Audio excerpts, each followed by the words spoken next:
Hello and welcome. This is Eagle Eye 621, and what you see behind me is a flower farm. These are for your 1 tall varieties. If you're looking for the 2 tall varieties, I'll have a link in the iCards right now. And a farm like this can get you every kind of 1 tall flower except for wither roses. I'll also have another iCard and another link in the description for that. Now I know what you're thinking. You've probably seen something like this before.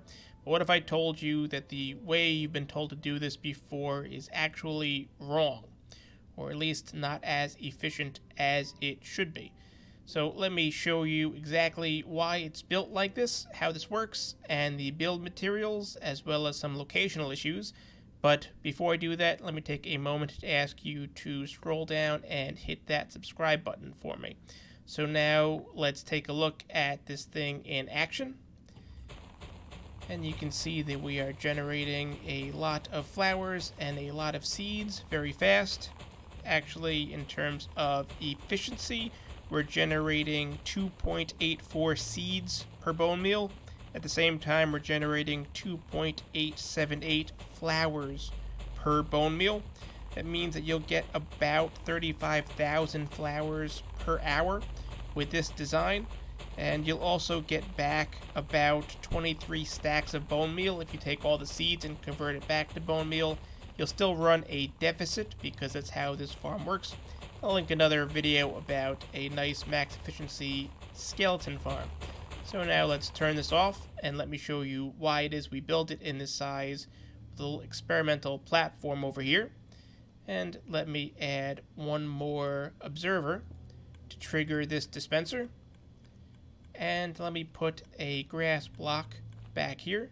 You can see that it is growing some flowers and some grass. Now in order to grow more, we need to destroy the one directly above it. So as I do this a couple of times and I accidentally destroy the grass, let's try that again. You can see exactly how far out from this dispenser the flowers and the grass will grow. So this is our center point, and let me turn off the clicking. And you can see that we have some growth here, one away from the edge of our platform. And this is just a perfect square so that we can see it. And if you look at the size of this platform, we have our original block, and then 1, 2, 3, 4, 5, and 6 out, we have that growth. That means for your maximum efficiency, you're going to want to come out 6 from the center point, and of course you're going to want to do that on both sides. So 6 plus that original 1 being a 13 square block. So now we have both counting and math with Eagle Eye 621. Now most of the time you're told to build this in a 7x7 or a 9x9, but as you can see, you are missing some of the growth around the edges if you build it that small. So technically, as I said, you do want to build a 13x13. However, the push limit being 12, you can do a 12x13. And one more, however, I do like the symmetry of the box.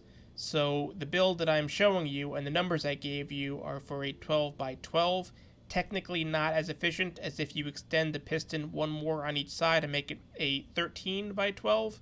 But that's just if you want to be super technical.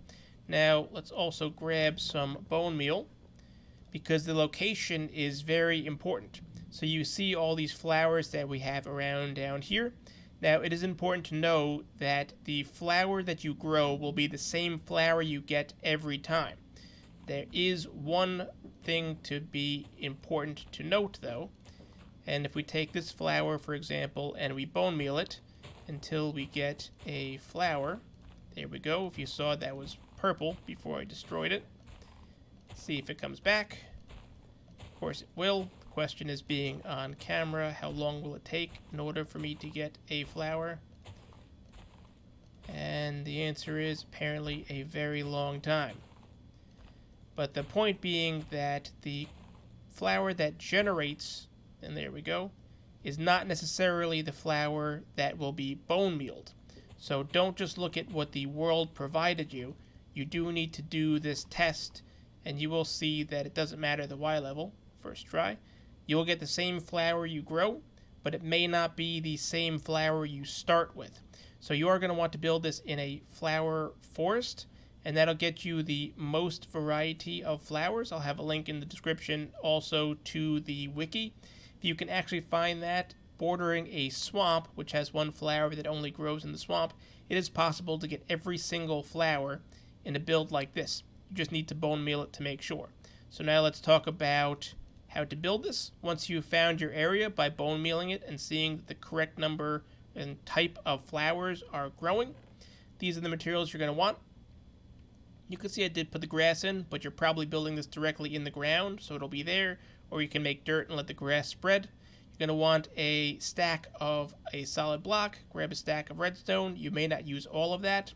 The hoppers are optional, but they're just for a more continual running. 24 pistons, 2 sticky pistons, a lever, 4 observers, a dispenser, and this can't be a dropper. It does have to be a dispenser. 6 of these repeaters, and these 2 chests are optional along with that hopper, and then as much bone meal as you can get. So now I do have the platform already built here. So what you're going to want to do is pick a side, doesn't really matter which, and you're going to want to come out one air gap from one side, just like this, and surround the whole thing with your solid block of choice. And the reason that you want that one air block is because you're going to come back and put your regular pistons facing into that grass. We're going to continue building this all the way around. On this side, you're going to want 2 blocks because you need an air gap in between the piston and the grass so that this whole thing doesn't break. So we can have our pistons facing this way. And that way, when those pistons push the grass over, there's room for them, and then these pistons will push them back. Now we can complete this rectangle that we have right here. You're going to pick a side, it doesn't really matter which side, and you want to find that center line, and you are going to put a block down.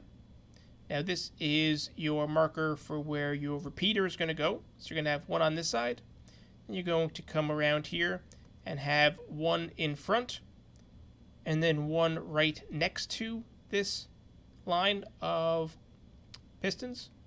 And you can just put one in the center here, it doesn't really matter where. And the same thing here, you're going to want one to be in front, and then the next one to be directly in line. And you're going to grab your redstone, and you're going to drag it all the way around, just like this, so that we make a complete circuit. Just like so. And all the way to that box, to that block. Now, this block, we're going to do a little bit of excavating because we're going to want an observer pointing into that, and we're actually going to want an observer pointing into that observer. Put that redstone back. And now we know where our sticky piston is going to go. It's going to go one air block away and put that underneath. And this is the block we're going to power.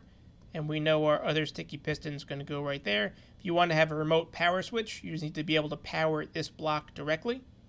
And that way, when we take this, we can push that back in, and you'll see the grass gets started passing back and forth. Just like that. That's good. So now we're going to want our dispenser, and this didn't move over one when we wanted it. Doesn't really matter, but let's try and make it as symmetrical as possible. That's where we're going to want our dispenser to be. So we are going to want to also power that dispenser. So we're going to draw a couple of lines here. Now let's go back up to the top so that we can put our dispenser facing up, just like this. Be sure to fill this back in or the whole thing won't work. This needs to be a solid 12 by 12. And now we're going to put some observers like this, facing in this direction, and then also right here, so it'll be pushed into that observer. And take our redstone dust and drag it all the way to the dispenser. Now this is your optional part. depending on how long you want this to run for. You can just fill the dispenser with bone meal and continue replacing that. That can get kind of irritating. The alternative is to take a hopper line all the way out, just like this. Now you are going to need 2 hopper lines because this thing will burn through 12,000 bone meal per hour. And these hopper lines have to be independent. You see they don't crisscross. They both independently go into that dispenser. And your chest will go on top of this. And this one double chest will feed both lines. You can, of course, expand the storage by having more bone meal going into this chest. Just keep in mind your limits in terms of speed.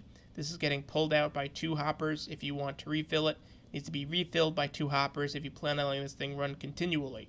Now, some extras. If you are building this up in the air, you may want to consider putting a line of blocks just like this under the pistons right here, just for lighting update issues and potentially for some items slipping through, although you don't really get that much of them. And you also may want to consider just doing that whole platform underneath because you will have some lighting issues depending on your version. And you can see that already we have a completed flower farm generating about 35,000 flowers per hour. And in this case, odds are you're making this for the dyes, and they convert on a 1-to-1 basis, so you get 35,000 dye per hour. And then you can take that extra seeds and just put them into some composters in order to get your bone meal back. And the way that you collect this is rather manual. You just run through it and you pick it all up and then put it in a chest. Nice and simple. And then when you're done, just turn it off. You can pick up the rest or leave what you don't want to despawn on the ground, make your dye, and go on with whatever project you're working on. If you found this video helpful, I would appreciate a like. Found it interesting, maybe even tell one of your friends. And for more videos like this, do be sure to subscribe. Thanks for